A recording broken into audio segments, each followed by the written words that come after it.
అది ఒక మారుమూల గ్రామం. సమయం సరిగ్గా రాత్రి 12 గంటలు కావస్తాం.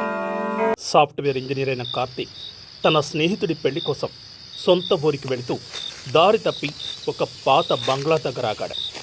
వర్షం జోరుగా కురుస్తుండటంతో వేరే దారి లేక ఆ ఇంట్లోకి వెళ్ళాడు. ఆ ఇల్లు చాలా ఏళ్లుగా మూతపడి ఉన్నట్లుగా అనిపిస్తోంది. గోడల మీద బూజు, గాలికి కొట్టుకుంటున్న కిటికీల శబ్దం తప్ప అక్కడ మరేమీ కనిపించడం లేదు. కార్తీక్ హాల్లో ఒక పాత సోఫా మీద కూర్చుని తన ఫోన్ టార్చ్ వెలుగులో చుట్టూ చూస్తున్నాడు. అప్పుడే పై అంతస్తు నుండి ఎవరో నడుస్తున్నట్లు టక్ టక్ టక్ అని శబ్దం వినిపించింది. కార్తీక్ ఒక్కసారిగా ఉలిక్కిపడ్డాడు. ఎవరది అని గట్టిగా అరిచాడు. కానీ సమాధానం లేదు. మళ్ళీ నిశ్శబ్దం. కొద్దిసేపటి తర్వాత ఆ శబ్దం మెట్ల మీదకి మారింది. ఎవరో భారమైన అడుగులతో కిందికి వస్తున్నట్లుగా స్పష్టంగా తెలుస్తోంది. కార్తీక్ భయంతో ఫోన్ వెలుగును మెట్ల వైపు తిప్పాడు. అక్కడ ఎవ్వరూ లేరు.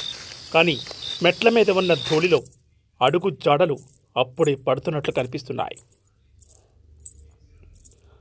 కార్తీక్ వెన్నులో వణుకు మొదలైంది. వెంటనే బయటకు వెళ్ళిపోవాలని తలుపు దగ్గరికి వెళ్ళాడు. కానీ తలుపు ఎంత లాగినా రావడం లేదు.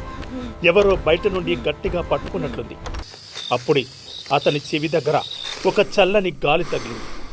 ఎవరో దగ్గరగా వచ్చి శ్వాస తీసుకుంటున్నట్లు అనిపించింది. మెల్లగా వెనక్కి తిరిగి చూసిన కార్తీక్ గోడ మీద తన నీడ పక్కన మరో పొడవైన నీడ కనిపించింది.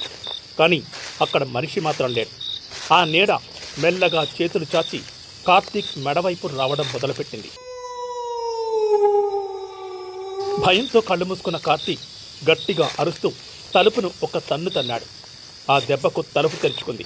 వర్షంలోనే పరిగెత్తుకుంటూ రోడ్డు మీదకొచ్చి అక్కడ వెళ్తున్న ఒక లారీ నాపి ప్రాణాలు దక్కించుకున్నాడు. తెల్లారి ఊరి జనాల ద్వారా తెలిసిన విషయం ఏమిటంటే ఆ ఇంట్లో ఎవ్వరూ ఉండరు.